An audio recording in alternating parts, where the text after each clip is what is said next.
안녕하세요. 오늘 저희가 함께 볼 자료는 안대영 박사님의 인공지능 발달 4단계인데요.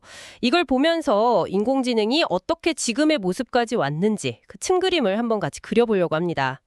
네, 인공지능 기술이 그 시작점부터 현재까지 어떤 핵심적인 변화를 겪었는지 네 단계를 중심으로 살펴보면 아주 흥미로울 겁니다. 복잡할 수 있는 내용이지만 저희가 자료 속 핵심만 쏙쏙 뽑아서 재미있게 풀어드릴게요. 좋습니다. 그럼 바로 시작해 볼까요? 자, 첫 번째 단계. 자료에서는 단순 제어 프로그램이라고 하네요. 가장 기본적인 형태라고 하는데 어떤 건가요? 네, 이건 뭐랄까 아주 명확한 규칙. 그러니까 만약 A면 B를 해라. 이런 식으로 딱 정해진 대로만 움직이는 겁니다. 아, 예를 들면 자판기 같은 거요. 돈 넣으면 음료수 나오는? 정확합니다. 아니면 뭐 설정된 온도에 맞춰서 보일러가 켜졌다 꺼졌다 하는 것들이 있죠. 그런 게 다 이 단계에 해당돼요. 핵심은 그거예요. 입력이 같으면 출력도 항상 같다. 스스로 뭘 배우거나 그런 건 전혀 없고요. 그렇군요. 진짜 단순했네요. 네, 1560년대 공장 자동화 초기에 쓰이긴 했는데 예측 못한 상황이 생기면 그냥 뭐 속수무책이었죠. 그럼 2단계는 뭔가 좀 달라졌겠죠? 고전적 인공지능이라고 부르던데 자료 보니까 뭐 의료 진단 시스템 마이센이라든지 체스 챔피언이긴 딥블루 같은 이름도 나오고요. 이건 좀 똑똑해 보이는데요? 그렇죠. 1단계보다는 확실히 진일보했죠. 2단계의 핵심은 지식 기반이라는 겁니다. 그러니까 특정 분야 전문가들의 지식을 컴퓨터가 이해할 수 있는 규칙 형태로 막 집어넣은 거예요. 아, 전문가의 룰을 시스템화했다. 네, 그걸 바탕으로 이제 논리적인 추론을 하는 거죠. 마치 의사가 환자 증상 보고 병을 진단하는 것처럼요. 그래서 의료나 금융자문 같은 특정 분야에서는 제법 전문가 흉내를 낼 수 있었습니다. 근데 이것도 여전히 한계는 있었다면서요? 맞아요. 가장 큰 건 역시나 스스로 학습하는 능력은 없었다는 거고요. 또 현실 세계 문제들은 사실 되게 복잡하고 애매한 경우가 많잖아요. 근데 미리 만들어둔 규칙만으로는 이걸 다루기가 어려웠어요. 규칙이 너무 많아지면 관리도 힘들었겠네요. 네, 그걸 이제 규칙 폭발 문제라고도 하는데 유연성이 좀 부족했죠. 아하. 그러다가 이제 3단계, 기계학습으로 넘어가면서 진짜 큰 변화가 오는군요. 여기서부터는 이제 시스템이 스스로 배운다고요? 바로 그겁니다. 이게 정말 중요한 전환점이에요. 3단계는 데이터로부터 학습하는 게 핵심입니다.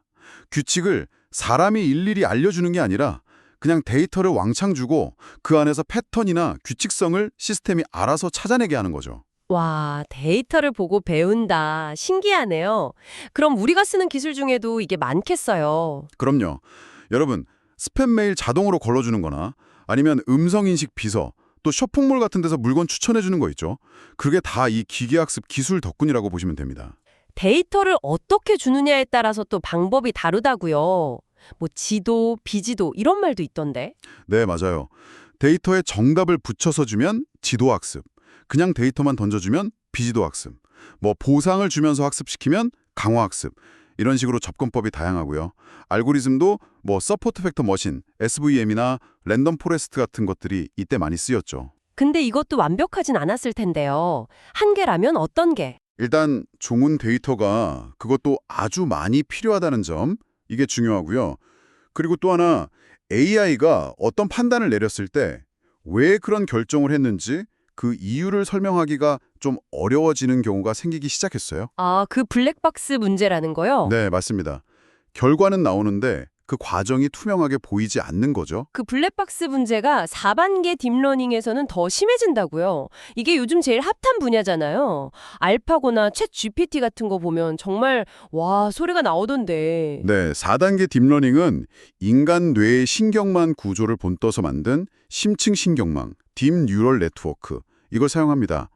신경망층을 아주 깊게 쌓아서 데이터 속의 복잡하고 추상적인 특징까지도 얘가 스스로 학습을 해버려요. 스스로 특징까지 찾아서 학습한다고요? 네, 특히 이미지나 음성, 텍스트 같은 딱 떨어지지 않는 데이터 있죠.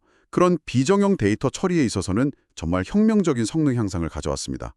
사진 보고 이게 고양인지 개인지 알아맞히거나 사람처럼 자연스럽게 글을 쓰고 대화하는 AI가 다 이 딥러닝 덕분이죠. 뭐 CNN, RNN, 최근엔 트랜스포머 같은 기술들이 핵심이고요. 성능은 정말 강력해졌는데 그럼 아까 말한 블랙박스 문제는 여전한 건가요? 아니면 더? 네, 그게 좀 더 심화됐다고 볼 수 있어요. 모델이 워낙 복잡해지니까요. 왜 그런 결과가 나왔는지 내부 동작을 이해하기가 훨씬 더 어려워진 거죠. 약간 직관에 의존하는 전문가에게 논리적 근거를 대라고 계속 묻는 느낌이랄까요? 그렇군요. 또 다른 어려움도 있겠죠? 당연하죠. 일단 학습시키려면 어마어마한 양의 데이터가 필요하고 그걸 처리할 고성능 컴퓨팅 파워, 그러니까 돈이 많이 들죠. 그리고 학습 데이터 자체에 편견이 숨어 있으면 AI 결과물에도 그 편견이 그대로 반영일 수 있다는 윤리적 문제도 계속 제기되고 있고요. 아, 데이터 편향성 문제 중요하네요. 네, 최근에 뭐 그림 그려주고 글 써주는 생성형 AI들 많이 나오잖아요. 그것도 다 이 4단계 기술의 연장선상에서 나온 겁니다. 정말 대단한 발전 과정이네요. 이 4단계를 거치면서 사회 전반에 미치는 영향도 엄청나죠. 자료에서도 보니까 AI를 도입한 기업들 생산성이 평균 47%나 늘었다고 하고 또 2030년에는 AI가 만들어낼 경제적 가치가 15조 7천억 달러에 이를 거라는 전망도 있고요. 네, 경제적 파급 효과가 상당하죠. 일자리 얘기도 흥미로웠어요. 8,500만 개가 대체될 수 있지만 또 9,700만 개의 새로운 일자리가 생겨날 수도 있다. 이건 단순히 일자리가 준다기보다는 뭐랄까 일의 성격 자체가 바뀌는 거군요. 정확하게 보셨습니다. AI는 이제 도구가 되고 중요한 건 우리 인간이 이 도구를 어떻게 잘 활용하고 협력하느냐가 되겠죠. 그래서 이제는 누구나 AI가 어떻게 돌아가는지, 뭘 할 수 있고 또 뭘 못하는지 그 한계를 아는 디지털 리터러시가 정말 필수적인 역량이 되어가고 있습니다. 네, 기술을 이해하는 게 중요해지는군요. 그렇죠. 뭐 미래에 정말 사람 같은 범용 인공지능 AGI가 나올 거냐 마냐 논의도 있지만 당분간은 특정 영역에서 인간을 돕는 AI와 함께 살아가는 모습이 더 현실적일 거예요. 윤리적인 고민도 계속 같이 해야 하고요. 네, 오늘 안대용 박사님의 자료를 토대로 인공지능이 단순한 규칙 기반에서 시작해서 논리적인 추론을 거쳐 데이터를 통해 스스로 배우고 이제는 복잡한 신경망으로 인간의 지능을 모방하고 확장해온 과정을 쭉 살펴봤습니다. 점점 더 똑똑해지고 자율적으로 변해가는 AI의 진화, 여러분도 흥미롭게 들으셨기를 바랍니다. 자, 그럼 마지막으로 여러분께 질문 하나 던져보면서 마무리할까 하는데요. 오늘 이야기 나눈 것처럼 스스로 배우고 심지어 창작까지 하는 인공지능, 그게 그 생성형 AI가 앞으로 당신의 창의적인 작업 방식이나 일상적인 문제 해결 과정에 어쩌면 전혀 예상치 못했던 변화를 가져올 수 있을까요? 한 번쯤 생각해 보시면 재미있을 것 같습니다. 저희는 다음 분석에서 또 다른 흥미로운 주제로 찾아뵙겠습니다.